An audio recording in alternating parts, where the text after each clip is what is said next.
All right, Joe, you ready to talk about emotional intelligence again? Not really, but I got a feeling I'm not going to get out of this without it. So here we are.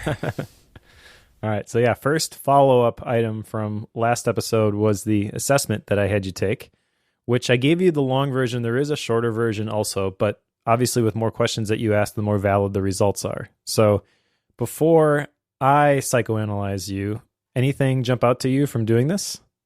It was really, really, really, really long. Um, I got through it in a little over 30 minutes, and I'm fast at these things. Did you discover that there are keyboard shortcuts for the options? Nope, didn't. I should have told you that. Sorry. That's okay. It's all right. I did notice I can't go back. Yeah, of course. Figured that out. It's like, okay, well, I was like, okay, there's a back button, but I can't click it. Why is there a back button? Because your first answer is the best answer, so we took away the ability for you to go back. Well, then make the back button go away. Anyway, side note. I will say that whenever I got started, I got about, what was I, probably 20, 30 questions in, and I looked up and the progress bar had like barely moved. I was like, what? So I got about 100 questions in, like, oh, okay, I'm not even halfway through this thing. So yes, there's a lot there, but I was looking through the results on it, and it's got a ton that comes out of it. So I could see where there's a ton of value in this. I have not even had a chance to go through my own results in a lot of detail, let alone yours. So I posted my results on the Bookworm Club. I don't know if you want to do that. Did you? Okay, so I wasn't sure if you were comfortable making these public, but I'll share mine too then. Yeah, I made it public. Feel free to psychoanalyze me, people. Like, sure, hit me. So what insights did you get from your results? If any? There's a lot of things that I think I struggle with, and a lot of those have to do with my own comfort levels around like how good I am at getting things done and how I communicate with that with other people. And this just showed me that a lot of it, what am I trying to say? A lot of it is true, that I do struggle with a lot of those, but I think it's worse than I thought it was. That's my thinking at the moment. All right. Well, to give you a little bit of hope looking at these, I mean, your results really aren't that bad. Really? Yeah, for sure. And the other thing is, like, when people take this assessment, usually there are some areas that are lower. And I think I mentioned this in the last episode. The research shows, though, because remember, this has been used over 8.5 million times, 140 doctoral level papers and books on this particular assessment, right?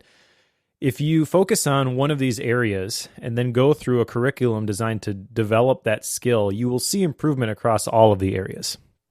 So since you've made your results public, do you mind if I talk about these a little bit? Sure, go for it. Hit me. Okay. So your lowest area is commitment ethic. And the numbers on here really don't mean a whole lot because it's a bell curve. And they kind of explain that at the beginning. Yeah. So like one of these, I got 68. And we'll get to me in a second, but that's actually the maximum number you can get in a particular area. Sure. And I would argue, actually, that one maybe has negative repercussions too. So we'll get to that in a minute.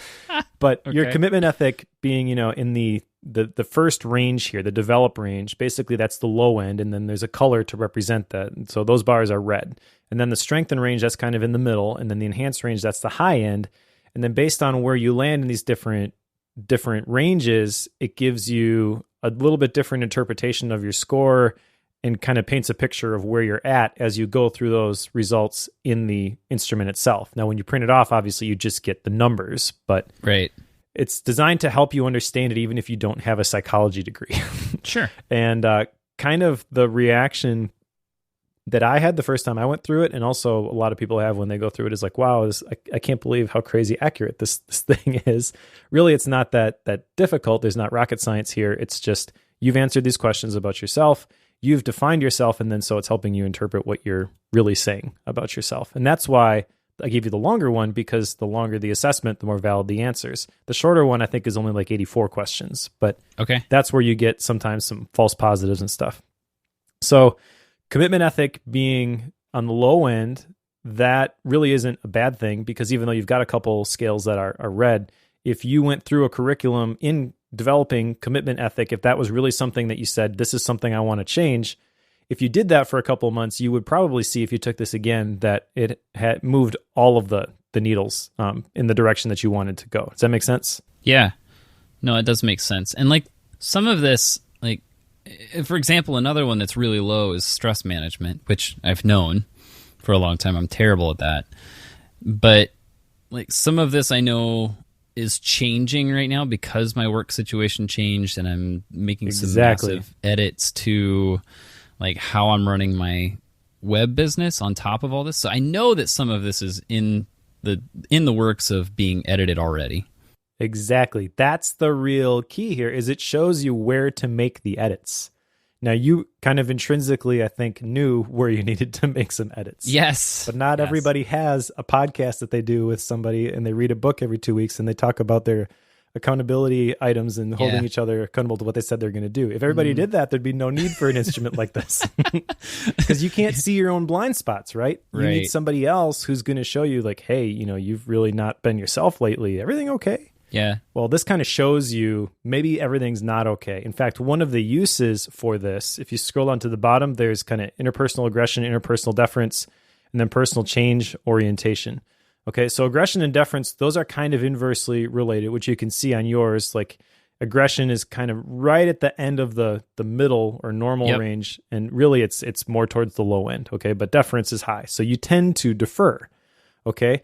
Now, if you have somebody who is terrible at stress management, they tend to defer, they are completely unhappy with themselves, and all of these other scores are low, those are the kinds of things that can indicate that this is somebody who maybe will blow up and maybe there's going to be a violent incident. And in the past, you might just be able to say like, he's going to lash out and say something verbally abusive at work. Now you got to worry about kids bringing guns to school. Sure. But that's the kind of thing, like if you see that in somebody, you have that red flag and like, oh, we need to intervene here before it gets to that point, because that stuff happens when people feel like they have no other options. Like they feel painted into a corner. And I know I am grossly generalizing this, but sure, 8.5 million times, like there's enough data here to show that that's kind of the process here. You can see the patterns. Okay. Now, you're not going to go shoot up a school. All right. But you can see that you tend to defer, and that causes you some stress. So really what you want to do based on these results is the next time you have the opportunity to be assertive and stand up for yourself, take a step in that direction. Okay, that's kind of the type of stuff you can get from this.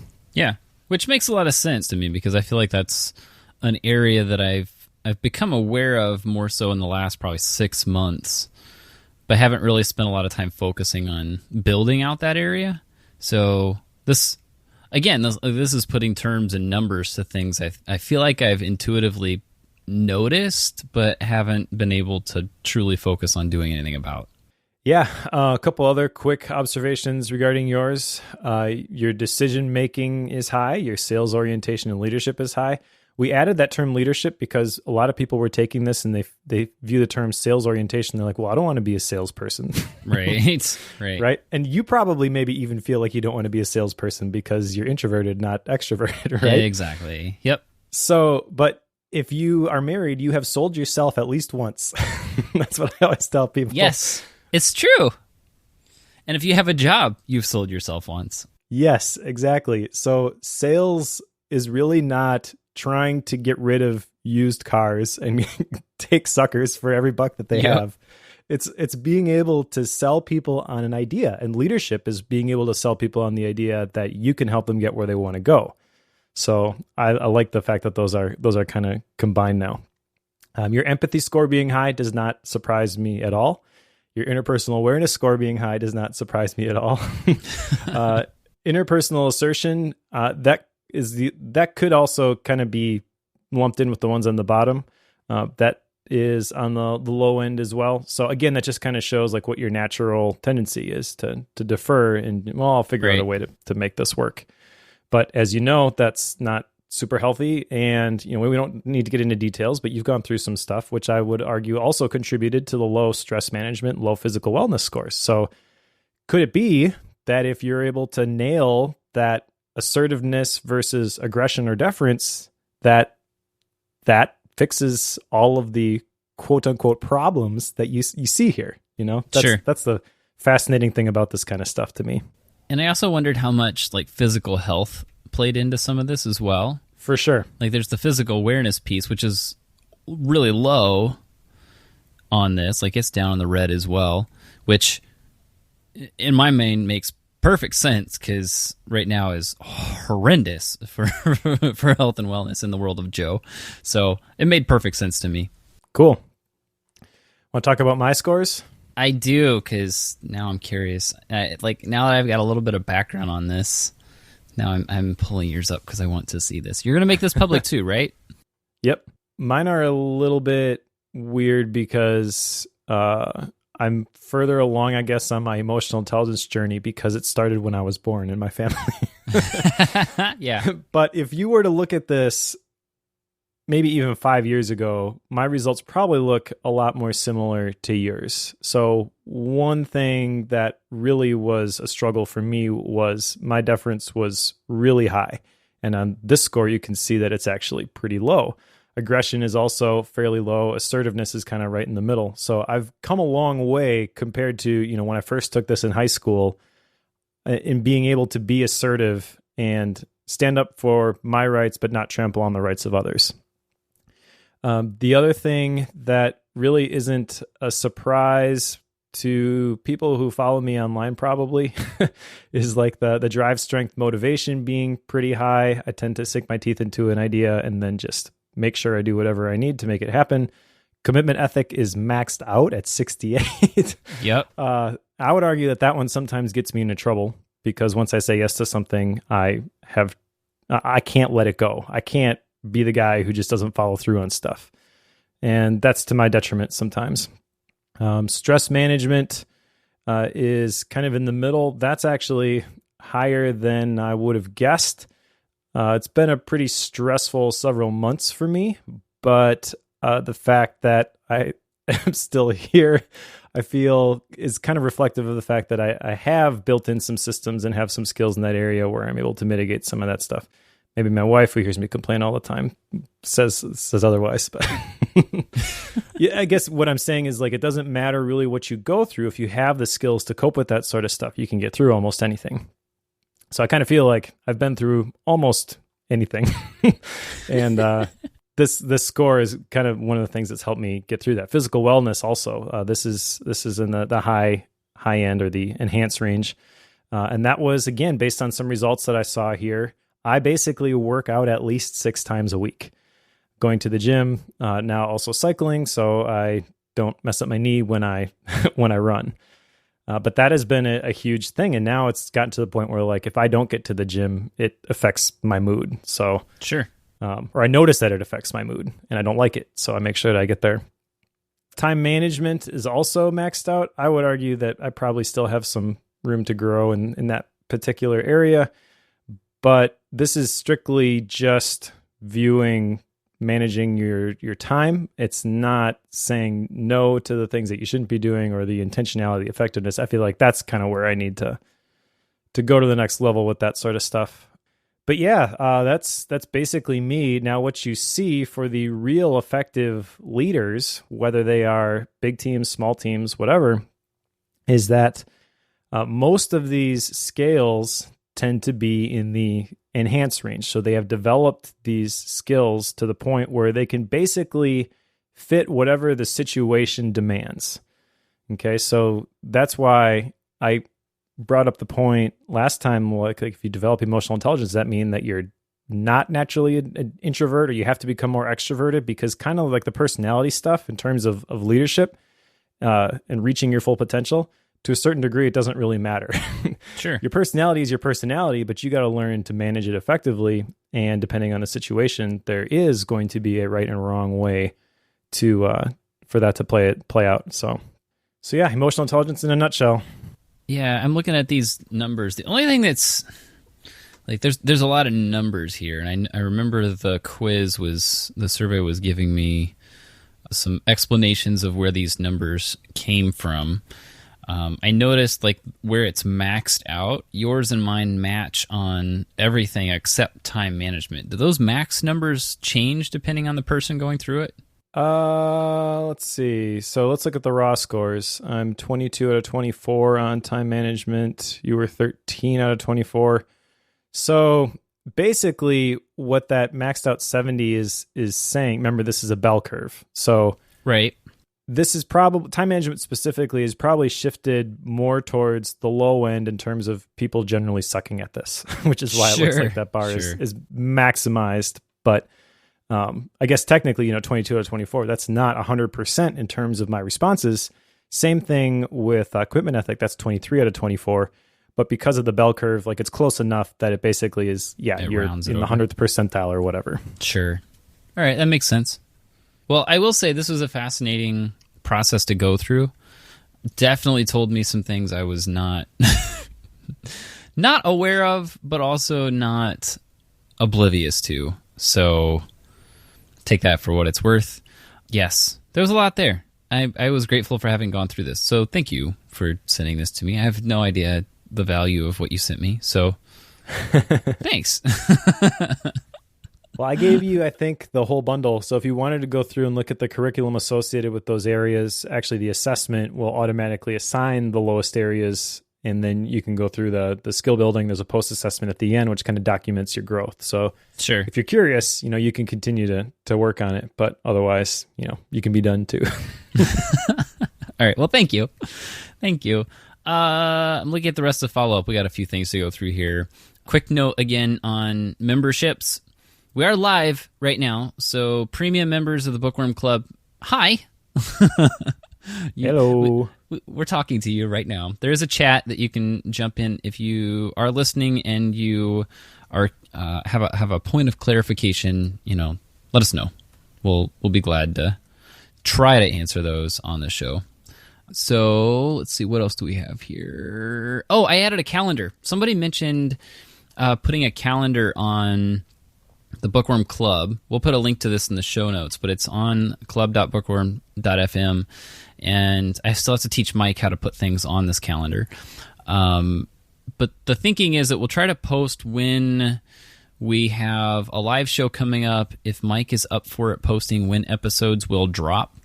And if we do any other sort of thing going on, like I'll probably put Macstock on it, like that sort of thing, trying to keep everything that's going on around Bookworm on that calendar. We should probably do the same thing for faith-based productivity, Mike. That just occurred to me. Probably. So many things. Yes. Well, let's get Bookworm nailed down first. All right. Oh, fun times. Speaking of Macstock, that's coming up very quickly. Do you still have a coupon code for this? I do. Somebody asked me the other day, actually, so I was going to bring it up anyways. If you go to the Macstock website, which I believe is macstockconferenceandexpo.com, and register, there's no special link, but if you use the coupon code FOCUSED, FOCUSED, then you will get $70 off of the weekend pass, which right now is $249. So it's essentially the early bird pricing. It's a good chunk of change. It's like a 30% discount. So if you haven't bought your ticket yet and you're going to go, make sure that you use that coupon code. Save a bunch of money. There you go. And come see Joe and myself. Yeah, we'll say hi. It'll be fun. There's quite a few folks going. I was on a call with a friend this morning. We were talking through some things about Macstock. So yeah, it's going to be a good time. There's going to be a lot of folks there. It'll be a big event. It seems to grow every year, so it'll be fun. Faux show. Should we get into action items from last time? Yeah, I have 3, one of which you just talked about. Take the survey. I did it. I did my thing. Done. Good job. I also have been trying to pay attention to my emotions multiple times throughout the day. Mike recommended this app, Mood Notes.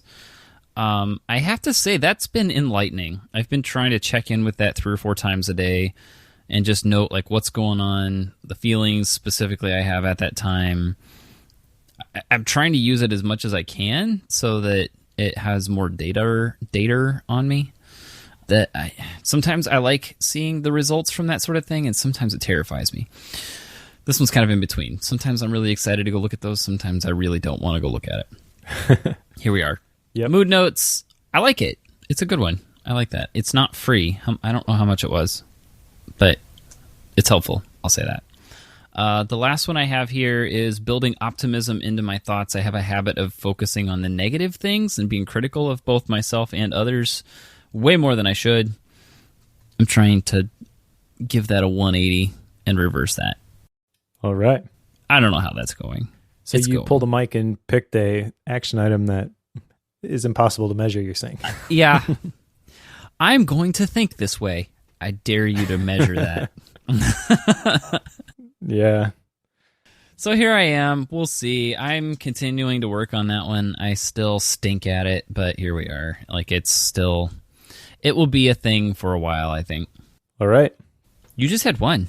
Yeah. My one action item was to identify the emotional fault lines in my marriage. And my wife listened to the episode. She said she wanted to do the same thing for me. I've been taking notes. We haven't had the conversation yet about these are the things that I feel cause stress in our relationship.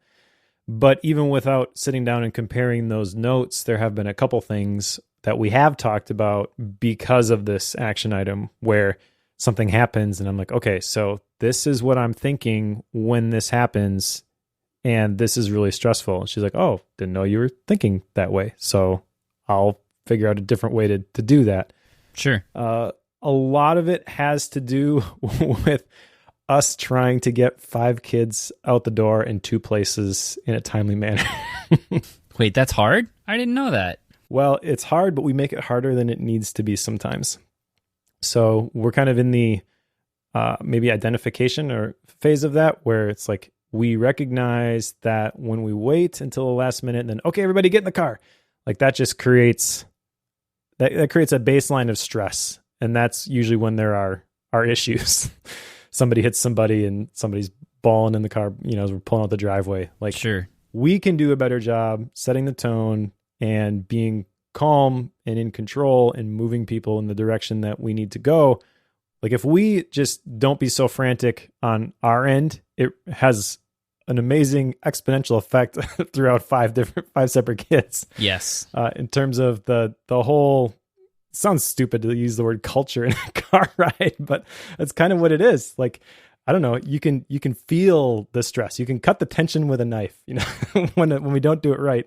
And when we do it right, it just makes everything simpler. So that's one specific example of something that has happened from this action item, but there's more to come, I'm sure. Well, I wish you the best of luck with that. I know that kids tend to, like, they mimic your attitude and things. So if you're stressed and hurrying and trying to get out the door, like, they'll tend to do the same thing, but that has a tendency to clash. Yep. Yeah, they very much reflect what you don't even see yourself a lot of times. So that is a very keen observation. All right, we better get into this book. Yeah? Okay. Ready, set, go. So today's book is Free to Focus by Michael Hyatt, and the subtitle is A Total Productivity System to Achieve More by Doing Less.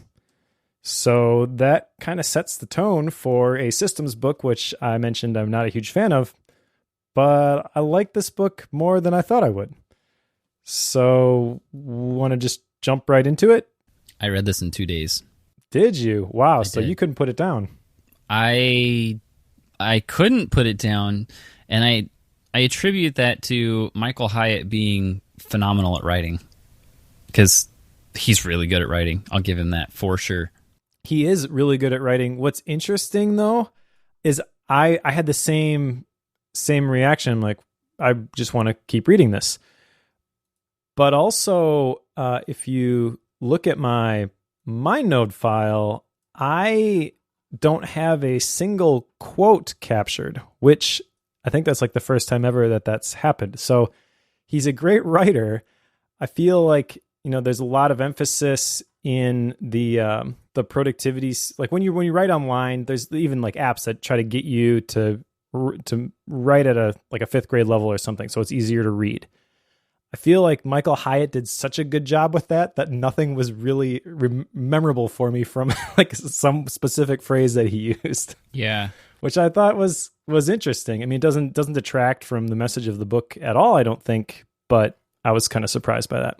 Yeah, I didn't underline anything. Like, that's how I tend to do things, is I'll underline it, make notes like in an index in the back, which is a thing I stole from Maria Popova and Tim Ferriss.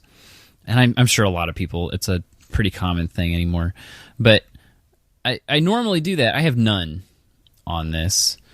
And I think you're right on that. Another thing, a thing to point out is, and I don't remember where he mentioned, it was probably in the automation section about, or the delegation, where he had someone else take a lot of his posts and the content that he's already written and compile it into this. Okay. So someone else was heavily involved in getting this book put together, and then he basically just edited it later. Gotcha. Something along those lines. I'm probably botching that to some degree, but someone else was heavily involved in getting this written that wasn't Michael Hyatt. And for whatever reason, that really irked me. Like, it really, really bugged me. So I don't remember reading that, but that wouldn't surprise me. I do recall thinking Grammarly did too good a job. Yeah. Yeah. But all right. So this book is broken into 3 sections, as you do. And the first and each section, of those sections are in 3 sections. Yes. This is the ultimate book of 3s. So the first section is the first step in his process to regaining focus, and that is to stop. Step 2 is to cut. Step 3 is to act. Let's talk about these in order. So we'll start with stop. And because there's 3 chapters in each, I think we can crank through these pretty quickly and get the main ideas. But we don't necessarily need to hit on every single chapter if we need to skip around too, because there are some chapters that have key ideas. Some I feel were just like, he put it there because he needed 3. Yep. So the first chapter, Formulate, he mentions another list of 3. He has 3 common productivity objectives. Number 1 is efficiency. Number 2 is success. And number 3 is freedom. I actually really liked this part. I think this is one of the strongest messages that Michael Hyatt teaches, is this whole idea of productivity being the key to creating the freedom that you want. So he mentions like freedom to focus, freedom to be present, freedom to be spontaneous, freedom to do nothing. I mean, you can insert your own definition there, freedom to blank. But I feel like that is the big idea behind the whole book and is something that everybody can relate to. Yeah, I see how that could be a big thing. I mean, essentially he's trying to define productivity at this point. And I don't argue with him on that. And I think it's, and maybe this is what hooked me on this. He did a very good job of hooking me in this book, because my sense is like he's not trying to, well, let me back up. With this being a systems focused book, yes, it's systems, but at the same time, it's a higher level of system. Like GTD was ground level, show me how to manage, keeping track of, I need to change this light bulb. Like that was the level that GTD is operating on. This Michael Hyatt system here is at a higher level. Like it's along the lines of, how do you go about deciding which projects and which areas of life you're going to be working on. Like that was the level that he's operating on. So it's not like those two are competing. Like they definitely can work together. And my sense is that a lot of these systems focused books like to go down at the task level and operate there. Not all of them, but this one has a tendency to be at the higher level. And that's where he starts off with this of like, what's the point of this whole book and the whole thing? And it's a much higher level than a lot of the others that we've operated with. Which is refreshing. Yeah, it really is. And maybe that's why it was a quick read and one that I didn't want to put down, because you don't really see that level of things talked about in this detail very often. Sure, yeah. Yeah, one quick thing that he mentions in here under the efficiency is that smartphones have promised to make things easier and give you more free time, but they don't deliver on that. And obviously Cal Newport wrote a whole book on that topic, but I feel like the key idea here, and is maybe a mindset shift for a lot of people who do view productivity as simply the efficiency, is that productivity should ultimately give you back more time, not require more of you. My opinion, when you are focused on efficiency, you're just trying to get a little bit more breathing room. The tendency then is to fill that space that you've created with your efficiency with more things. And then you try to get a little bit more efficiency. And eventually you are running so fast that you have absolutely no space. Like if you're going 100 miles on the highway, you're following at a car's length the person in front of you. And as soon as they have to stop, you crash. Yep. So the freedom, the space, that gives you more margin. You have more of a buffer. And so things don't have to end up in a cosmic derailment of everything that you're doing. You don't have to drop all the plates. You just have to choose, I'm not going to keep spinning these ones. Exactly. Now, you get towards the end of this chapter, every chapter has like an action item with it, like something you should sit down and go through and do. Did you do this? I started to, and then I realized that if I did do that, there was no way I was going to get through it in a timely fashion. So I downloaded the first form. I can't remember what it was because I remember looking at it, spending a couple minutes thinking about it, and then deciding this is going to be like 100 hours of work if I do all of this. So I'm just going to skip this. I will say, though, that the exercises and the resources that he have with this would be worthwhile to do. From a bookworm perspective, just getting the thing done, I kind of feel like there was another book that we covered where we had to kind of not do it the way they intended. I think it was Think and Grow Rich by Napoleon Hill. Where no, like, that was... Isn't that the one where he said, make sure you only do like one of these a month or something? That was the one with the morning pages in it. I'm trying to blank on the name of the book. Oh, The Artist's Way by Julia Cameron. Yeah. There you go. Could be that one too. I swear Napoleon Hill was like that too, where right at the beginning, he's like, this is the right way to read this book. Right. And so I completely agree that is the right way to read this book. However, I did not do all of that. Well, I did. I did do all of these. It didn't take me as long, but it was partly because I kind of knew a lot of the answers to it before I got started, but I did want to go through it in the detail. And the very first one that I went to, it did exactly what I expected Michael Hyatt to do. It required me to put in an email address. Yep. In order to get the forms. And I immediately started getting emails for like events and classes and something almost every day. That was incredibly frustrating. I get enough of this stuff, and for that to just bombard me that much, that fast, was ridiculous. So I fully expected that. That's kind of the Michael Hyatt thing. Like, I get it. I'm sure it works. It probably brings a lot of income in for him. I just have a tendency to not buy any of it because it drives me nuts. Now you know how I really feel. That said, I did go ahead and download all the things, and they were helpful. Like the forums and things, they were helpful.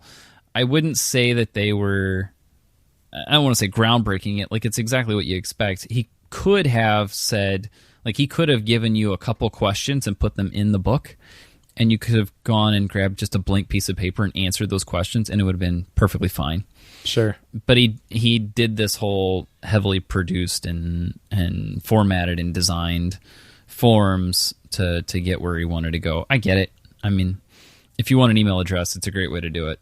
Well, I'm sure those forms are coming from his Free to Focus course. Yeah. You know, I'm sure they already existed, and so that's kind of where he's pointing people. I get it. I do. Again, I'm not arguing that that's the wrong way to do it. It's just exactly what I expected in that scenario. Again, the forum was helpful, but here we are.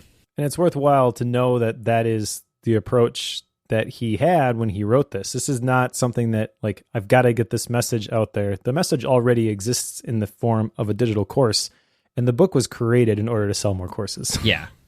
Yeah. So keep that in mind. And that's exactly what it is. I mean, you go through it, you cannot get away from the fact that there's a course and a bunch of other materials that you can purchase around this. Exactly. I mean, it's exactly what you think. There's even, a planner and a journal and stuff that you can buy that have all the branding and such for this. So it's exactly what you would expect in that sense. But that said, I'm rambling, complaining maybe.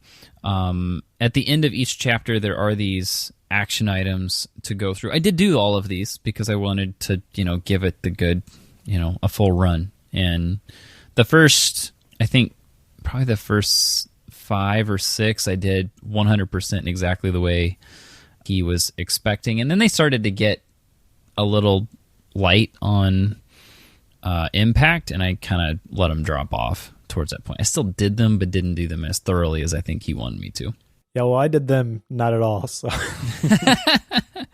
right. Well, now that we know Mike didn't do it, let's go on to chapter 2. I should probably defend myself at some point here and say that I kind of know where he's pointing with these, because I have gone through, not in its entirety, but I have seen the Free to Focus course. So I kind of know where he's driving people with this sort of thing. And I completely agree that there's value in asking the right questions and getting the clarity of like, what is the next step? But yeah, that's not what I did. All right. So next chapter, number 2, evaluate. This is where he introduces the freedom compass, which is probably one of the central pillar ideas in this book, in this system. I have a couple of issues with this, but let's just describe what this is. So there's this compass, and in the book, it's kind of offset a little bit, where you've got like the standard 2x2 grid, and you've got on the x-axis, let's say, proficient and not proficient, and on the y-axis, you've got passionate or not passionate. He just uses this compass to define these zones, and he breaks it into 4 different areas, or 4 different squares if you were to do the 2x2 matrix sort of a thing.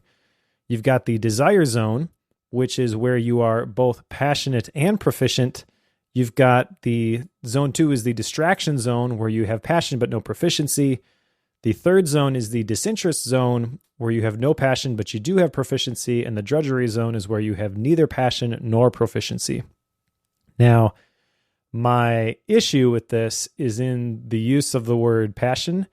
I get it. You can tell like he has spent so much time trying to get alliteration throughout all of this book. Yeah. Like the different zones, desire, distraction, disinterest, drudgery, like they're all D's, and he's got the 2 different scales, passionate, proficient. Like I know he picked those because they both started with P, but I don't think passion really means what he's saying here. And we don't need to unpack that whole discussion, but just real briefly, in my book, in my course, I kind of unpack the root of the word passion is the Latin word pati, and it literally means to suffer. So what he's saying, like the desire zone, where you have passion and proficiency, these are things that you really enjoy doing. That's kind of the picture that I get. Whereas true passion is things that are really important to you. And the whole name, the desire zone, makes it seem like this is the fun zone. This is where you want to be, right? And I agree, you should bring passion into everything that you do. But that's the other thing, is like, if there are areas where you don't have passion, there are things that you can do to apply passion to those specific tasks or projects, or even the job that you're in. I think it was Mike Rowe of Dirty Jobs who said, don't follow your passion, but always bring it with you. Like, I believe that that's true. You can do that. And I feel like Michael Hyatt kind of touches on that idea a little bit, but if you just look at this compass, it's very easy to get an inaccurate view of what this really means. Yeah, that's fair.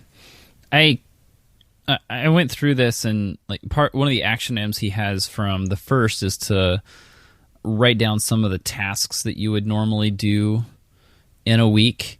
And then when you finish this, the goal is to go through and like put your tasks into each of these zones. And then you go through a process over the next 3 or 4 chapters of figuring out what to do with those. Now, my first thought was, well, yeah, that's kind of cool, but at the same time, I was like, I'm not going to do this regularly. Exactly. Like, this is not something like I started trying to follow a lot of this entire system, which we'll get into in a little bit, the first week after I finished this book. And I'll be honest, like, this is a cool compass, but I've not thought about it since I did that homework assignment and finished the book. Like, it's not even been on my radar since then. So I can't say it's something that's got long-term impact. It's kind of a neat concept, but for me, it just kind of stops there. Yeah, and ultimately what he's trying to get you to identify there are I would argue, is the same thing as the 3 questions that I ask in my personal retreat course, which, I ask those once a quarter. That's as often as I check in with those. But what should I start doing? What should I stop doing? What should I keep doing? So the things that are in your desire zone is, as Michael Hyatt would define it, things that you're passionate and proficient about, those are the things that you should keep doing. The things that you should start doing are things that aren't currently on your compass that would fall into that category. And the things that you should stop doing are all of the stuff that is in zone 4 or zone 3 or maybe even zone 2. That's probably the progression there. Start with zone 4, cut that stuff out. Then zone 3, cut those out. Zone 2, cut those out. Trim it as much as you can. Yep, that's exactly what he was talking about. But he gets into that in the second step of the whole system, the cut section. But yes, evaluate. I mean, he's talking about like paying attention to the work that you do and making decisions about what to do with those specific things, and then trying to focus your time on the ones that you're truly passionate about, to use his term, and proficient, Mike. Like, that's where you need to spend all your time. Yes. Which, by the way, we should probably define those real quick. He defines passion as work that you love that energizes you. So right there, like, I disagree with that. But proficiency, he says, this is how well you do something. It's your skills plus the contribution that you can make, the effectiveness of what you're doing, basically. Did he mention Mahali in this section? That just occurred to me. I don't think so. I don't have any notes for that. Usually I write down anytime anybody mentions Mahali. But. I have that. Maybe I've mentioned this. I have a list of things, like a book. Someday I'm going to write either a long essay or a book about books, like a book about nonfiction books. And there's a list I've got collected of things that you have to mention when you write a nonfiction book. And like one of those is you have to mention Apple and Steve Jobs in some way. You have to mention Mahali and Flow in some way. Like, like every single book has these in them. Like, you cannot write a nonfiction book without mentioning these people or these companies in some way. Yeah, talk about how willpower is limited. Exactly. Yeah, it's a muscle. You can grow. You can have a growth mindset. Like, these are yes. Anyway. All right. So chapter 3. So in this chapter, there really wasn't a whole lot that I thought was substantial. There is a list of 7 practices to renew your personal energy. There are books written on every single one of these. So this is a very high level and kind of pointless review, in my opinion. But just real quickly, they are: get enough sleep.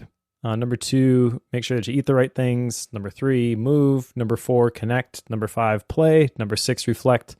Number 7, unplug. Did you get anything revolutionary out of that section? This whole chapter, I mean, I'm in a stage where I'm very heavily focused on trying to improve my health and trying to take care of myself. So to me, this chapter, I don't want to say it was important, but it was interesting to categorize different types of rejuvenation practices. Sure. So it was interesting to me to see, okay, there's these 7 different types of rejuvenating activities that I can embark on.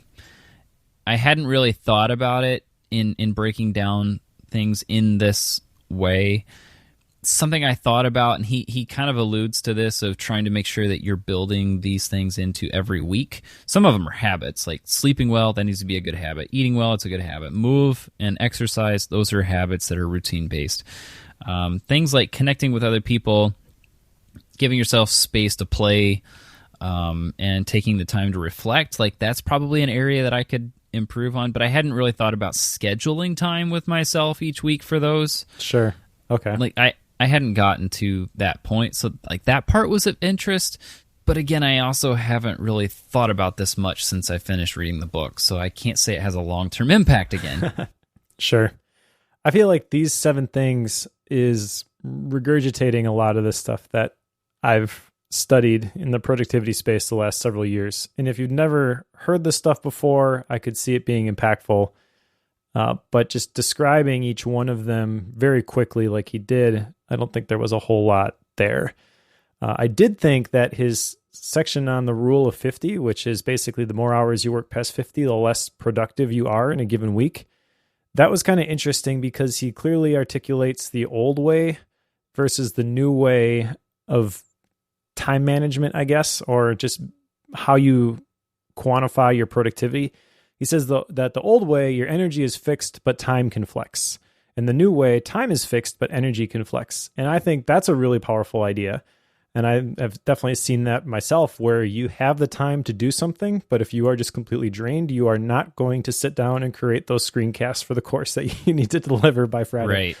So I feel like the way he described that was really good. It wasn't just like, hey, you need to manage your energy, but like, this is the way people have traditionally thought about this, is that whenever you sit down and work, you're going to have energy. And so you have to manage your time. But a better way to do that is that the time is fixed, but if you can make sure that you have the energy that you need to going into it, you are going to get more done. You're going to be more productive. And so if you can put a cap on the number of hours that you're going to work in a week, whether that's 50, the rule of 50 or 40 or 30, whatever, then you approach it this way, you might be surprised at what you're able to accomplish in less time. I will say this. I met with, in the midst of all my physical health stuff, I've met with my main doctor now, the specialist that's helping me through things, and she has helped me put together the first 4 of these. So sleep, eat, move, connect. So before I read this, I had been in a process already of making sure that those were regularly something I do either via habit or by putting them on the calendar on a regular basis. The last 3, play, reflect, unplug. 6 and 7, reflect and unplug. Digital minimalism really put me into those spaces pretty heavily. Probably play a little bit too, Mike. Definitely the unplug piece. So that's why I say I don't think that this specific section was the piece that really triggered a lot of that for me, because of, one, the stuff I'd done with my doctor and Cal Newport's book. Like, between those two, this was just review. Now, Yes. again, I think your point is spot on. Like, if this is brand new, which I guess this book is really geared towards people who have no clue with the productivity world. Right. If that's you, this could be very impactful. I could definitely see that. Yeah, I kind of think that even if you are brand new to it, there's not enough meat here to cause you to really take action on this stuff. Maybe there's a thing here or a thing there. And, if all you did was start sleeping better after reading this book, it's still a win. So I don't know. I kind of have mixed opinions on this. I kind of feel like, on the one hand, why is this even in here? Sure. But sure. on the other hand, like, how can you move on without talking about it? So Yeah, that's fair. I don't know. That's fair. One of my action items did come from this section, though. So maybe that. I'm just a big hypocrite here. Because as he mentioned, the connect section, like the people that you allow to speak into your life, the people that you're connected to, I recognized as I was reading that very brief section in here, and I'm not going to give Michael Hyatt really credit for this, but like as I was Just because you reading don't that, want kind to? of in the back of my head, because I don't think he said this, but this is where my mind went, was he's talking about connecting with the right people. You need to connect with people. You can't just be a hermit, whatever. I was thinking to myself, I need to cut out some voices from my life. So he's saying to connect, to rejuvenate. I am saying I need to stop connecting to the wrong things. So my action item here is to do a social audit and just go through and look at, who am I talking to, going through my messages app, for example, and seeing like, who am I texting on a regular basis? And then asking the questions that really, I think I picked up from Jim Rohn. It's like, who is speaking into my life? What effect is that having, or what are they doing to me? And is that okay? Because I feel that there are some stressors there that probably have a bigger impact on my overall state than I realize in the day-to-day. And I want to kind of take stock of all of the different inputs and figure out how to minimize the things that aren't bringing me joy, aren't bringing me life, aren't putting me in a positive mental state. And I know I'm not going to be able to eliminate all of them, but I feel like step one for me is just identifying I don't even want to use the word toxic, because there's some relationships like you can't get out of them and you really shouldn't. It's not truly toxic, but it is draining. It's not life-giving. And it's, I think, worthwhile to recognize who those people are. Please don't stop texting me. You don't have to worry. Thanks for that. So that brings us to the end of step 1 of stop. Step 2 is cut. And this is where we're referring to like that freedom compass where he was talking about the different types of tasks, like the drudgery tasks, the things that disinterest you, the distractions, and then the desire. Weird to me. But anyway, that whole process, like taking the bottom 3 and how do you slowly or quickly get those off your plate so that you can focus on just the ones that you have both passion for and proficiency in? And the first step is the easy to say, the hard to do in eliminate. Yes. Say no, Mike. Just say no. Well, I kind of have, to a certain degree. I, again, can't share a whole ton of details yet, but my work situation is kind of changing, and I've had to say no to a couple of things. And that's been difficult, but I've done it, and it's a positive net outcome. I know that. That being said, even though I am technically following this advice, there's a whole section in here about how to get out of existing commitments that I was like, yeah, right. It doesn't work that way. Not for most normal people. So I don't know. Maybe we should just talk about this, and I'm interested to get your perspective on this. Okay. So how to get out of existing commitments. He says, number 1, take responsibility for making the commitment. Number 2, reaffirm your willingness to honor the commitment. Number 3, explain why honoring your commitment is not the best outcome for the other party. Number 4, offer to help solve the problem with them. Number 5, accept the fact that you will be misunderstood. So that all sounds great. But what if they don't care? What if they just want you to do it? And what if that person happens to be important, or you don't have the ability to say no to them? Maybe it's your boss, for example. Okay. You can follow all of this except for the key piece, which is actually follow through with the no. What happens when that gets challenged and you don't have the authority or the power to follow through with that? I don't know. And I guess as I'm thinking through this, there's a couple situations where I'm in the middle of something and we're trying to figure out what exactly this looks like. And on one level, I want to just apply this and get out of it, just be done. On the other hand, I kind of know in the back of my head that that's not the right way to handle this. This is something that I'm supposed to be doing. It's just we need to work through some of the kinks in order to make this work. Sure.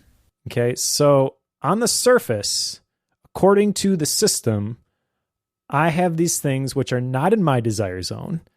And Michael Hyatt would say, you should get rid of those. Here's how to get rid of those existing commitments. And then that 5-step process, I'm like, no, that's not going to work. So what do you do with that? You know, I'm not really sure. So the steps you read off were the ones of saying no to new commitments. Is that what you meant to go through? No, this is how to get out of existing commitments. Maybe I missed this. I was thinking the steps you mentioned, we're forgetting out of new ones. But I know that like one of the big things I've always heard is like if you've made a commitment to something and you need to get out of it, the best thing you can do is make sure you have a solution for whenever you say no. Yes. Like who do you send them to, or something to point that person to. Like that's always important in the process. But I'm not sure how that impacts what you're talking about. Well, okay. So I agree with that. And if that's where he had left it, I would be like, yeah, I agree. That's good advice. But kind of underlying these 5 points is the assumption that you are able to say no and stick with it. And whatever happens is not going to be a severe negative reaction, which I would argue sometimes, some situations, that is going to be the case. Also, he talks about in this section, I don't think it's in these 5 steps, but in this section, as he's talking about these, he talks about how you've made this commitment for this time period. What if there's no time period associated with the commitment that you made?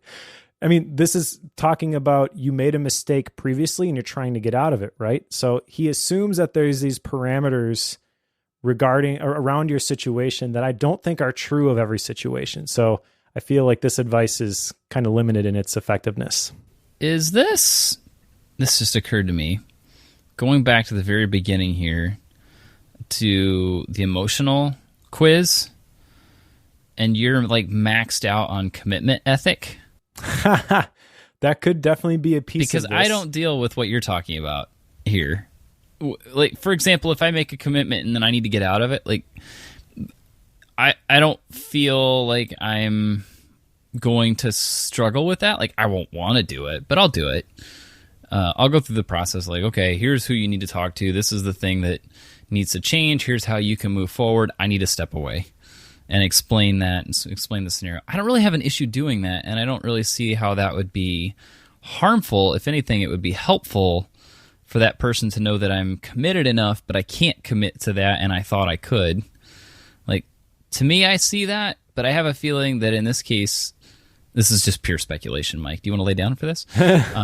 This is me thinking that, you know, because you have such a strong commitment ethic, that maybe it has more to do with you feeling like you're going to let them down than it does with the logistics. Is that fair? That's pure speculation. I think regarding certain situations, you are 100% correct.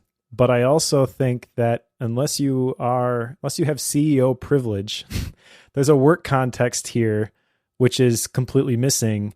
If you are in a situation, you have a job and your boss is telling you need to work 60 hours a week.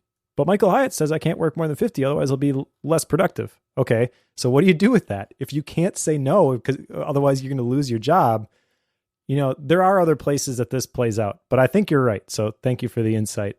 Part of this is just me. But I do think that part of this is also coming from Michael Hyatt's perspective. And maybe, you know, that's kind of who he wrote this book for.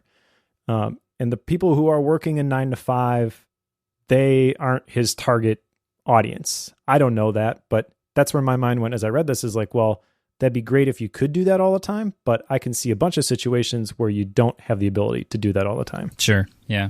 Yeah. And I feel like he did call that out, that there's some times when it's just your job to do things that you really don't want to do. Like, that's every job out there. Like, if you're in corporate, you know, a couple of the guys in the chat, I'm sure, know that scenario. I've been back and forth with a couple of people here. But, you know, there's a number of things that come up, especially in corporate or small business scenarios, where you just got to do things you don't want to do. And I feel like he did allow for that, but very briefly. Like, it wasn't massive at that time. So I can't say that it's something that you can't get into a scenario where 100% of your job is roses and coming up, you know, amazing all day long. Like that whole exactly world. You can't just choose the things that you're passionate about, especially according to Michael Hyatt's definition. It doesn't work that way. Even he has to do things he doesn't want to do, like that, and he called that out. Exactly. I got the sense, but I think the point is to try to get as much of it in that scenario as you possibly can. Sure. Does that help you? I don't know. Well, I mean, I think that this advice is good. I just think that there's maybe situations where you're reading it and you're like, can't do that. And again, for me, I think you're right that part of it is my high commitment ethic, where I feel like sometimes I can't do that when really I do have the ability to do that. As I was reading this, that's kind of where my mind was going, is how do I manufacture situations where I can actually use this advice? And there's a lot of other great stuff in here about, like, every yes contains a no. Time is a zero-sum game. You want to look at not what you're going to lose when you say no, but look at what you're going to gain. Again, I've kind of gone through that and had to say no to some things, and I agree 100% with that stuff. It's just like the blanket system, and maybe it's just the way that it's phrased. Again, this is a systems book, right? Right. And I hate systems. That's fair. But like, this is the way to do it. It's kind of like, well, maybe. I did have another action item from this section though. Oh, you did? Which was, this whole idea is eliminating, right? So create a not to do list. I feel like I've done this before, but I feel like it's time to do it again. I remember you doing this at one point. Are you going to publicize the stuff on this not to do list? Maybe. We'll see what's on there. Do not text Joe. Social audit, hashtag. Told you. Don't have to worry about that. So that was the eliminate chapter. And then we get to chapter 5, which is the automate chapter, which I have to say I was kind of looking forward to. I don't know why, because I knew what I was going to find when I got there. And I mostly knew what he was going to talk about when I got there, but I still wanted to go through it. Basically, the tagline on this chapter is subtract yourself from the equation. It's exactly what you think. If you can batch things and you can put things together to where things are very quickly happening or you don't touch at all, you win. Like that's the idea. Yep. He has 4 different kinds of automation here. Number 1 is self-automation. This is where he talks about like the rituals. I thought this was interesting because you hear a lot of people talk about morning and evening rituals, but also a workday startup and a workday shutdown ritual he introduces here. I thought that was a kind of cool idea. Yeah, that's one I've got an action item on. I've done like the shutdown ritual a number of times. I've kind of fallen out of it in recent months, but yeah, me too. This is where this book acted as a pretty good motivational tool for me overall.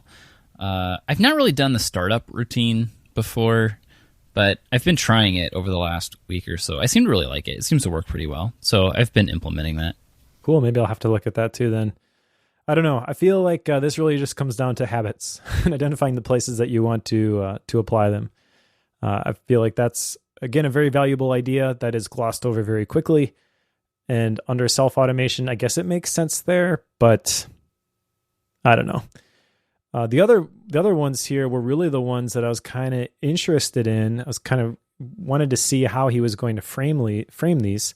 Number 2 is template automation. Number 3 is process automation. Number 4 is tech automation. Now, Michael Hyatt has been on the Mac Power Users podcast a couple of different times, but I also kind of get the impression that maybe he's not as tech savvy as he projects, given some of the recommendations that he makes. I don't know. I kind of feel like if you're looking for tech automation, there's a lot of other places I would go first before looking to what Michael Hyatt does. Sure. Sure. Now, that being said, like how he's using this stuff, I think is actually kind of cool. Like if I was in his position, I'm not sure that there's a bunch of other things like low-hanging fruit that he's missing in terms of the tech automation. But for a lot of people, the tech automation specifically is not just about the efficiency savings. It's because they really like this stuff. So, person I think of right away, Rosemary Orchard. Okay, she's loving shortcuts. You know, I know for a fact that she installed the beta when she was over at WWDC, even though it says basically thrill seekers beware, like don't do this, it's going to break your device. You know, but she just wants to see what's new. She wants to figure out how to make her technology dance, and that brings her a lot of joy. That joy is missing from this equation because really this whole section on cutting things, it's like, how do I ruthlessly get rid of the things that I should not be doing because it's not in my desire zone, because it's not something that I am passionate and proficient at? And for a lot of people, I mean, like there's a whole, Rosemary and David have a podcast on automation called Automators. Like I believe there's a whole bunch of people who are interested in this kind of thing, and it's totally cool that they spend a bunch of time figuring out how to make a shortcut to do a specific thing, even if it doesn't give them a whole bunch of efficiency savings. And so I kind of feel like this section only covers one piece of this and why you might want to do this. Email filtering software, if the goal is just to get out of email as much as possible, I'm completely on board with that one. Macro processing software, text expansion, all that type of stuff. Screencasting, that kind of gets into like the delegation stuff. There really isn't a use case for that, I feel, other than you're giving somebody the same thing over and over and over again. You're trying to explain something, or you're trying to delegate a task to somebody. So I don't know. It feels like a not very complete picture. Sure. Yeah, I could see that, but I also know, like, if this is a book designed for people who are new to it, he's mentioning things that are very low level as far as, like, I script things. I connect things via API without UI tools. Like, I'm kind of crazy when it comes to this stuff. But I think what he's talking about is kind of like your entry-level tech stuff. So I know that Michael Hyatt has scripted things before. Like, I've heard him mention that before, where he's written Python scripts for things. So I'm hesitant to say he's not that tech savvy. I think he's just trying to make it approachable. Could be. Could also be that the scripts and things, that's not his desire zone. That would be the distraction zone. He's passionate but not proficient. Sure. So maybe he's trying to cut those sorts of things. But I feel like you can't have it both ways. Right. Either you should say, I don't really do this kind of stuff anymore, so go look at what Max Sparky does. Right. Or be like, okay, guys, this is really what you need to do. Which, by the way, Max Sparky has a blurb at the beginning of this reviewing the book, like one of the testimonials at the beginning of the book. I was reading through these when I first picked it up. It's like, that says David Sparks. It's right. Like, wow, that's cool. So anyway, well done, Sparky. Yeah. I haven't talked to David about that. I am kind of curious, though, if he knows that that's there. That's true. That's true. Anyway. Michael Hyatt is a marketing machine. That is something that he's very good at. So maybe you should talk about how he uses tech automation to crank through books and create courses and stuff like that. Give some context. I don't know. All right. The last chapter in the cut step is delegate. Guess what you're supposed to do, Mike? I'm supposed to delegate, but I'm so bad at it. This was a good chapter. This kind of smacked me in the face. He describes a situation known as time famine, which I've definitely been there, where you have more tasks than time to get it done. And then the solution there is obviously to delegate. What I really liked about this section was the 5 levels of delegation. So he talks about like a 7-step delegation process, which I don't know. I don't think that really is necessary to go through that. But the levels of delegation, I think this is worthwhile because the process may look different depending on the situation, but I feel like the levels give you a natural progression to where you are finally able to let go of the thing. This was always the piece that was missing for me. I was never able to feel like I could just let it go and trust that it was going to get done the way that I wanted it to get done. So level 1 is that the person does exactly what you tell them to do. Level 2 is that the person researches a topic and then reports back to you. Level 3 is that the person researches a topic, they outline the options, and they make a recommendation for the course of action that you're supposed to take. Number 4, the person evaluates the options, makes a decision on their own, executes it, and then reports back basically how it turned out to you so you can figure out, did it work, did it not work? And then level 5, the person makes whatever decision they think is best. There's no need to report back. That's obviously the ideal scenario. That's where people want to get to when it comes to delegation.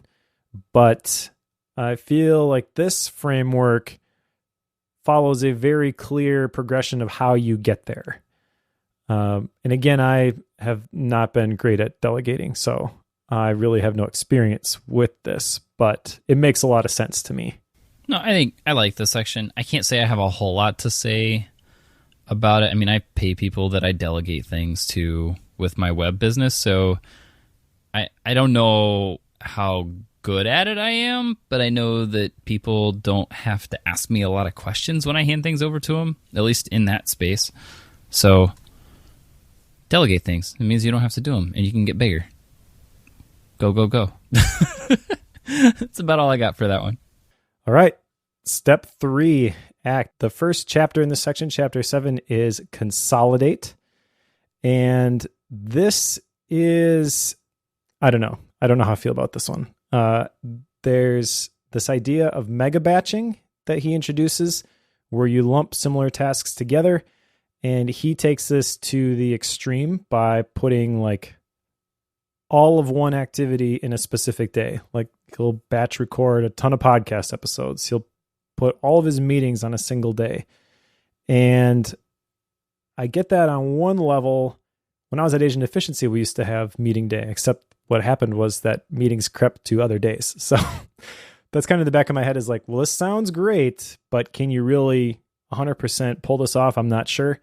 The one thing I do think that's valuable here is the broad categories of activities, the front stage activities, the backstage activities, and then the offstage activities.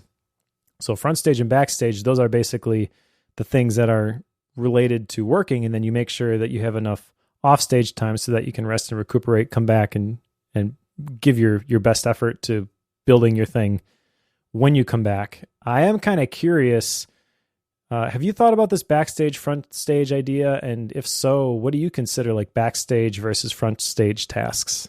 Yeah, I debated, because like this whole chapter, he does mention like theming your week, like putting together your ideal week. That's something Michael Hyatt's been promoting and talking about for years now. I don't know if he does get into like theming your days to some degree, which is like a whole Mike Vardy productivityist thing. So I get that. It's kind of cool. The whole front stage, backstage piece, I like it. I mean, it's a cool concept. I get the idea of doing front stage activities on a certain day, doing backstage activities on another day. Like, I get that, and I can see how that would be extremely helpful. I can't say that my line of work, like, that doesn't seem to fit real well for me. Mostly because I just have too many different kinds of tasks happening in one day that can force me to have to fluctuate quite a bit. And I don't really have a whole lot of control over that. So I like the concept. I just don't know how practical it is day to day for me. I haven't put a whole bunch of thought into this, but I kind of view this as like podcasting, creating, that's kind of front stage. Backstage is kind of all the admin stuff. And I like this idea of the stages, but the more I think about this metaphor that he's using, I kind of feel like it loses its effectiveness. I think very simply, it could just be like creating versus managing. I forget who first came up with that model, but I feel like that's essentially what he's talking about here. Sure. Now, I mean, have you ever done this ideal week process? Yes. It's part of my personal retreat course. Okay.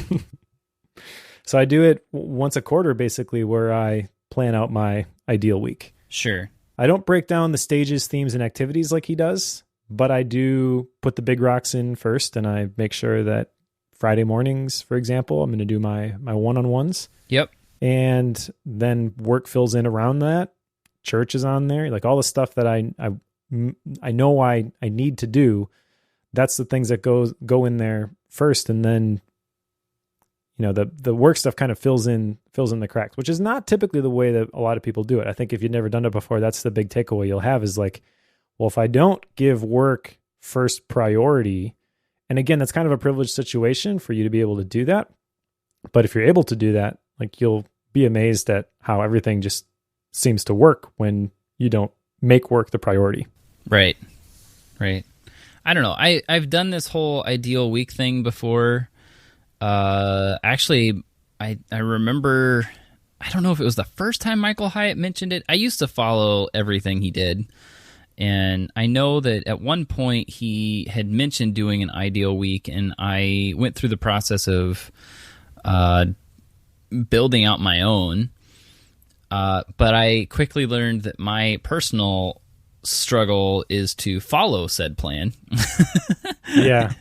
I'm pretty easy at letting things go if I make a commitment to myself. It feels like something easily cut from my schedule. So that's something I've always struggled with. I did go ahead and theme my days after reading this. Now that I'm working full-time at our church, I've been able to theme my days to some degree, like putting out fires on these days and building into new projects on these days, like that sort of thing, which kind of floats into the whole back office, front office thing. Like, it kind of gets into that. But I feel like I can't really schedule much more than the day themes because I don't really know what's going to happen. Like if there's an event in the afternoon, they tell me they don't need my help. And then they need your help. But then that event shows up and 10 minutes before they realize, oh, we need an extra microphone. Yep. Well, guess what? It doesn't really matter what I have on the calendar. Like I'll step out of meetings and all kinds of stuff to go get that taken care of because that's my primary job. So just call Joe. Yep, that's the way that works. So I can't say that scheduling to that level would work. At least not at that level. Like if I can pay attention to events that are happening in the building and such, and I could schedule around that, even I could probably get there. I just don't think it's worth all that. Like it would be quite an undertaking to get that all to work. Yeah, which is why when I talk about planning your ideal week, I do it once a quarter. I don't do it every single week. I'm not sure if that's what Michael Hyatt's advocating for.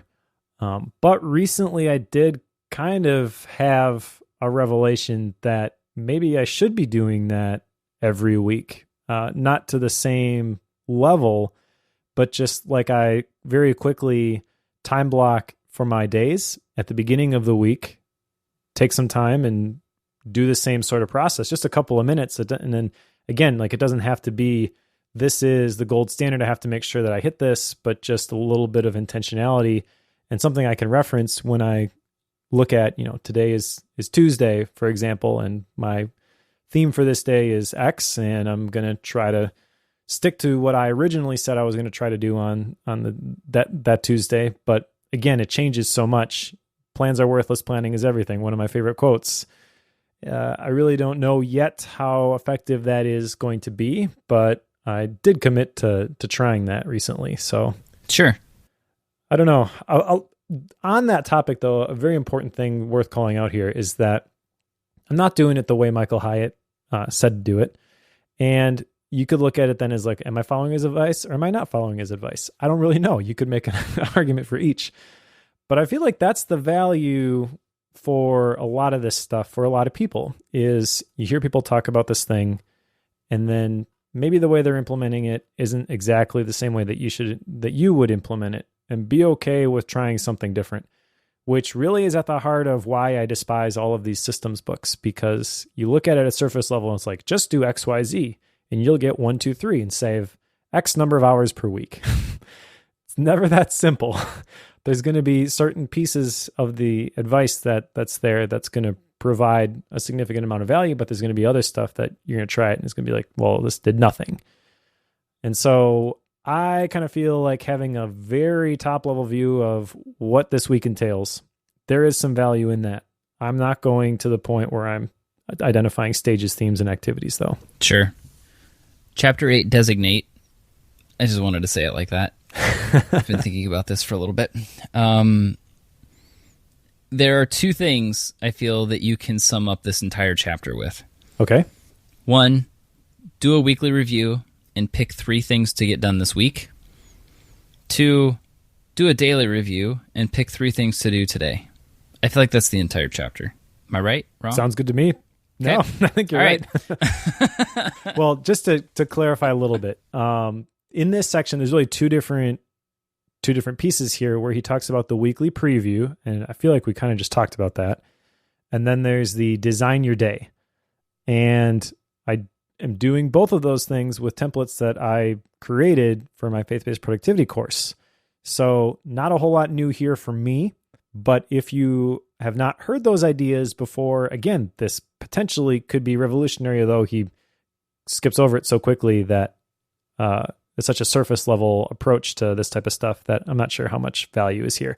I feel like his 6 different steps for the weekly preview is kind of ridiculous. There's no way I would follow that. Yeah, there's a lot in that, but so we don't need to go there. Yeah, there's a lot of things that could be in it that aren't, but it's, again, if you're brand new to it, I could see how it's super helpful, but yeah. Anyway, I'm good for chapter 9 now. Activate. I'm not even really sure where to go with this. I have a bunch of scattered notes here. He's got some focus tactics. He talks about listening to the right music. He mentions classical music and focus at will. Have you ever used focus at will, by the way? I did way back, like 2 or 3 years ago. It lasted about a week. Yeah. Then I kind of got into classical music at that point. Okay, so do you still listen to classical music? Not entirely, but I do occasionally still, like probably once a week. I use it. Josh in the chat room says he thinks focus at will is awesome. So, there's definitely a lot of science behind it. Yeah, I get it. I mean, I understand why people use it. It's just never clicked for me. That's me. I'm weird. I know that. Yeah. So if I'm listening to music, it's a lot of like repeated playlists that I've played in the past, or like I think even Michael Hyatt mentioned like Baroque classical music. Like that's what I tend to listen to if I'm not listening to just a repetitive playlist. Yeah, I've kind of shifted a bit. I've got a HomePod in my office, so I'll tell the lady in the can to play typically some instrumental music. My current favorites are Night Drive Instrumental Edition, anything Tycho, and a band called Utah, I believe. I think it's Utah. I'm getting it mixed up in my head because they're from Kansas City, so I kind of want to say Kansas, but I don't think that's right. And I just walk in and I say, play whatever. And I do agree that instrumental music makes it easier to focus on the thing that you're doing. But I haven't noticed personally any benefit with focus at will versus that type of stuff. And it really just came down to, I like that music better than the focus at will stuff. Sure. I do respect all of the effort that has gone into focus at will. I've heard the guy who started it on several podcasts and the amount of research that they do and how they come up with those tracks. I have no doubt that for some people, that's absolutely the key that unlocks their ability to focus. But I've tried to get into it. I also have a lifetime membership to it, but I've tried to get into it so many times and it's just never worked for me. I gave up a couple of years ago when the iOS app in particular was just complete garbage.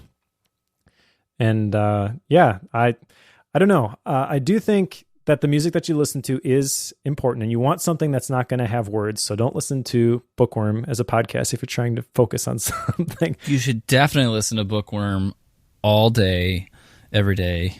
That's what you should get your work on. Bookworm. Unless you're trying to do deep focused work. Then no, even with deep focused work, like Bookworm is the thing. Like it doesn't matter what your work is, you need to be listening to Bookworm. Maybe we should sign up and to be like narrators on Focus at Will, and the dulcet tones of Joe and Mike can help people focus. Real quick, somebody mentioned Brain.fm. I did get into that one at one point. Me too, because the app was way better. I don't remember why I did it. It didn't last long for me because I had found other stuff at the time. There's not a whole lot of tracks in that, and I found them very repetitive. Maybe that doesn't matter. I tend to listen to the same music on my HomePod all the time. But sure. Whatever. Brain FM, I like... Oh, here we go again. Like it wasn't bringing me joy anymore. So I gave up on it. Another one that I have a lifetime membership to. Nice. There is one more chapter at the end of this. I don't know if you have more you want to say on Activate. Well, I will mention that he has this metaphor of interruptions versus distractions. Interruptions are breaking in where distractions are busting out. I thought that was kind of a cool way to think about that. So interruptions, maybe there's nothing that you can do about it, although he does have some things that you can do, like limit your instant communication or proactively set and enforce boundaries. Distractions, those are typically where you're your own worst enemy, though. And that's the one that I would argue people should focus on. You may not be able to stop your boss from walking into your office and saying, I need your help with this thing right now. But you can control whether you get distracted when you sit down to write.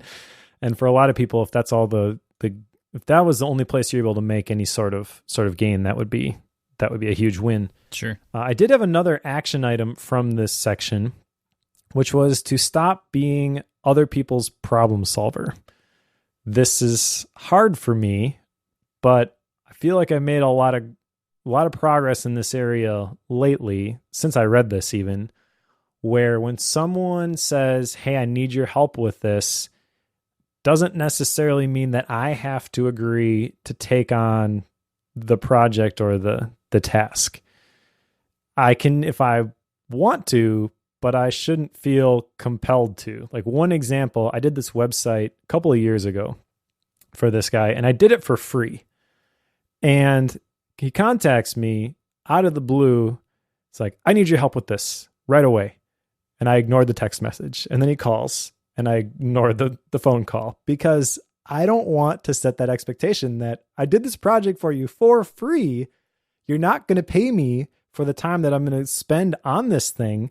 And really what he wants help with is like transferring a domain that he controls to somebody else. I shouldn't be responsible for that. So I responded like a day later and I said, I'm not sure what I can do, but here's what you should do.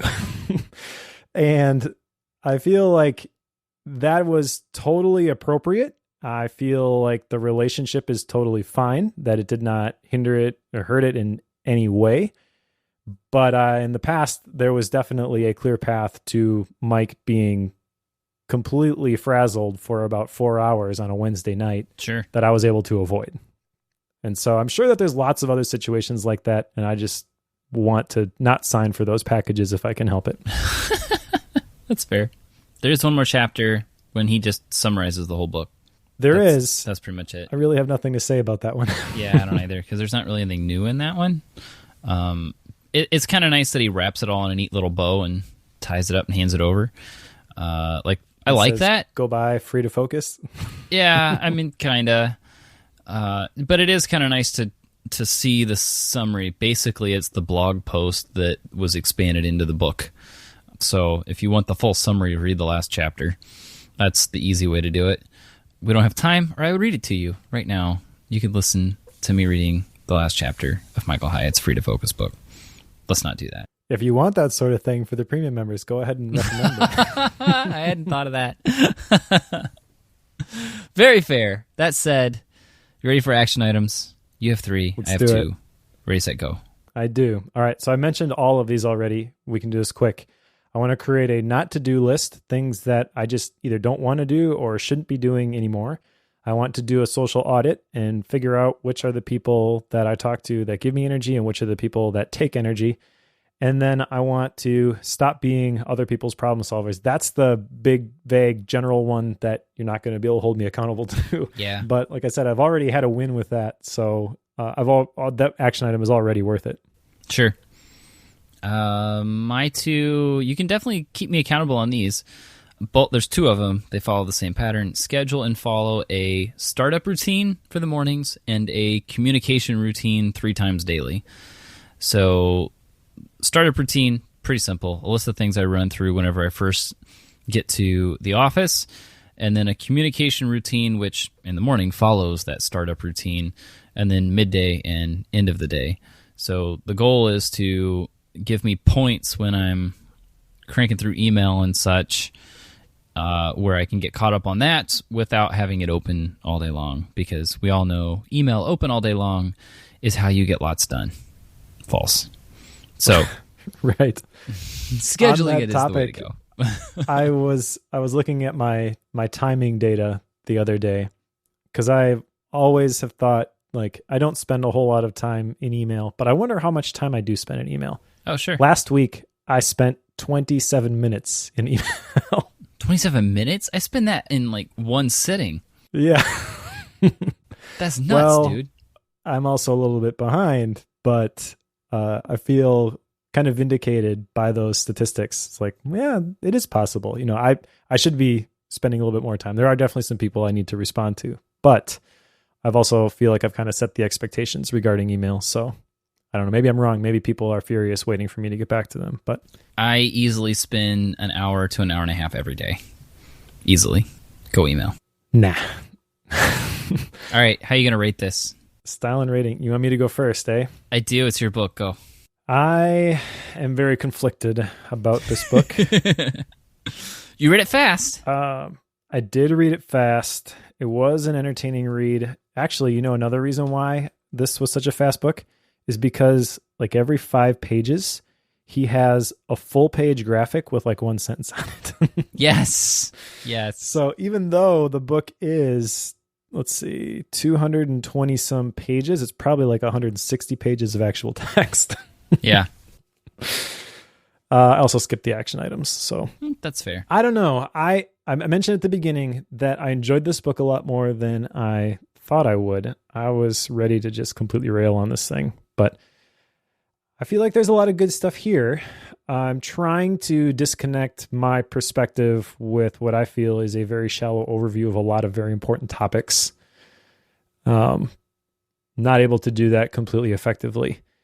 I do think that if you are just looking for an introductory type book that's going to focus on the intentional aspect of productivity and not just the efficiency, this is a great book. I don't think there was anything in here that was particularly life-changing for me. And I don't think there is anything even for people who are just getting into this space. I feel like it's a great introduction. You'll have a solid grasp of a lot of the concepts that are important, but you won't have any like real aha moments that are going to profoundly impact your life 5 years from now. So it is what it is. And I think it's a very good introductory book on the topic of focus. And I'm going to give it 4 stars. 4 stars, huh? Okay. Yep. So again, I read this in 2 days. I had a hard time putting it down. Michael Hyatt's a great writer in that sense. So as far as ease of reading, it's easy. It's very easy to pick up. It's hard to put back down. So kudos to Mike on that one.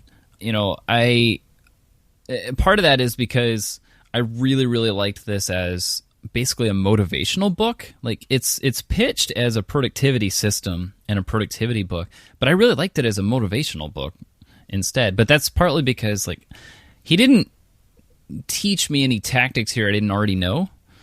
Did he put a system together that I wasn't aware of? Not really. Like, they're all just pieces that you can pick out from different places. Can you get one piece without the other? Yeah, absolutely. So I don't think his system per se is something that I'm going to go around recommending. I don't even know what you would, F2 maybe, I don't know, free to focus. But because you know systems always have to have the acronyms GTD, F2, like whatever. Like I don't really see that happening. But I would say, like, if you're brand new to productivity, this is a good one to pick up and get started with. If you've been in productivity for a long time, I think this is still a good one to pick up because it is kind of inspiring to keep going with what you're doing and maybe tweak it. Like, obviously, we've got 5 action items here from a book that is full of things that we already know. Like, you get what I'm saying? Like, it's not something that's completely groundbreaking, but at the same time, I think there's a lot of value in it. So I'm with you in that I'm a little bit torn on how to rate it because there's not anything that completely stood out to me, but I also have a hard time seeing how this is not this book would be helpful to pretty much anyone who picked it up. So I'm going to put it at a 4.5. All right. Because I think there's a lot of motivational value in this. Again, I had a hard time putting it down. I mean, we're ripping on it here and there, but I think overall, I do think it's a good book. I think it's a good one to pick up and read. So yeah, I'll recommend it, and I'll put it at a 4.5. All right. Well, I do think it is a good book also, and I think that the discussion of the style and rating has just determined what I'm going to pick next for an upcoming book. Okay. All right. So you're first on the outline. So yes, next one up. I picked this one up at a thrift store of sorts. Bird by Bird, Anne Lamott. This is one that's pretty well known in writing circles. Some instructions on writing and life. And there's actually a quote from this book in Michael Hyatt's Free to Focus, too. So I'm excited about this one. I've wanted to read this one for a long time. And someone recommended it after I mentioned it on the last episode on the club. I thought that was kind of cheating, but here we are. Yeah. So speaking of the club, there's another book which has a Actually, it's the highest rated book that we have not covered. Okay. And that is Make Time, How to Focus on What Matters Every Day, which is actually something that I read as a Gap book not too long ago by Jake Knapp and John Zaratsky. Okay. This is on the complete other end of the spectrum from Michael Hyatt's Free to Focus, and it's on the same topic. So, okay. This is, first of all, I don't know which one of these guys is the illustrator, but there's a lot of really cool illustrations in this book. It's a very easy read, very entertaining read. I want to get your perspective on this book versus the Michael Hyatt Systems book and see which one you like better, since you rated Free to Focus so high. Okay. This is something that I first heard about on Focused episode 70, I think it was, with Shahid. He mentioned this book to me. There's the concept of the infinity pools. That's where this book comes from, or that's one of the things that comes from this book. So I don't know. I feel like this is just the perfect follow-up conversation to the one we're having right now. Maybe I'll regret putting it at a 4.5. We'll see. I think 4.5 is completely fair. So I put it at 4. I have a Gap book this time, Mike. All right. What is it? I'm excited. I had one kind of last week. All Marketers Are Liars by Seth Godin. Very fascinating. I have always enjoyed Seth Godin. Been a while since I've read one of his books. So yeah, I've really enjoyed it. It's a good one. Seth is just a brilliant guy. I heard him speak at Entre Leadership. Somebody said that he was at Craft and Commerce, which I got to go to, by the way, last weekend as we record this. Oh, right. Somebody said he was there as an attendee. I didn't actually see him, but yeah, he's the kind of guy where you hear him speak and you're just instantly in awe of the fact that he is by far the smartest person in the room. Doesn't matter who else is there. So true. So true. I've also got a Gap book. Forget where we last talked about it, but I've kind of in the back of my head had this on my radar ever since we were talking about the whole concept of honor. There is a book in my collection, which I haven't read now in several years, but I want to read it again, called Honor Found by Robert Barriger. And it's on the topic of honor and why it's important and what it is and how to implement it effectively, all that kind of stuff. So that's my Gap book. Cool. Well, Bird by Bird is now a recommendation after I mentioned it. Make Time is a book recommendation. So if you have one, obviously we're picking books from that list. Let us know. What is it you would like to hear us go through? club.bookworm.fm. Click the recommend button. Fill out. Give us a link. Tell us about it. Get it on the list. And vote for it. Make sure you vote for it. It's very important. And you can vote for other books there too as well. Again, you can find that full list of recommendations on the club. You can find all the ones that we've gone through already, the ones that are upcoming. You can find those all on the club as well. But you can also find them on bookworm.fm/list. That's where you'll find those as well. Cool. We also want to hear your action items. Joe and I post ours to the Bookworm Club, but put yours there as well if you want other people to hold you accountable. A lot of times, by the way, just a random side note on this, you don't even need people who are going to follow up with you. Sometimes just the act of publicly declaring that you're going to do a thing can be the motivation that you need to follow through and do it. So if that's the thing that makes it work for you, go ahead and do that. We don't mind. We love to see how other people are implementing the stuff that they learn, the stuff that they read. For sure. Also mention that there's a couple different ways that you can support the show. Number one, you can join the revolution, take down KCRW, go to iTunes and leave us a review. Number two, we do have the premium membership where we are recording this live, and apologies to all the people who are listening live with the tech issues that we had, but it's fun, and I think it gives a little bit different perspective than the polished, produced version that you get in your podcast catcher. That is $5 a month. You can find out how to sign up for that by going to bookworm.fm/membership. In addition to listening live, you also get the book notes for all the MindNode files. I've mentioned a couple different things from my MindNode today. So that's going to go up on the club when this episode goes out as well. Cool. Well, if you are reading along with us, I know there are a few of you that do that. We're going into the national bestseller, the one and only Bird by Bird by Anne Lamott. I'm looking forward to this one, and we will go through that one next time.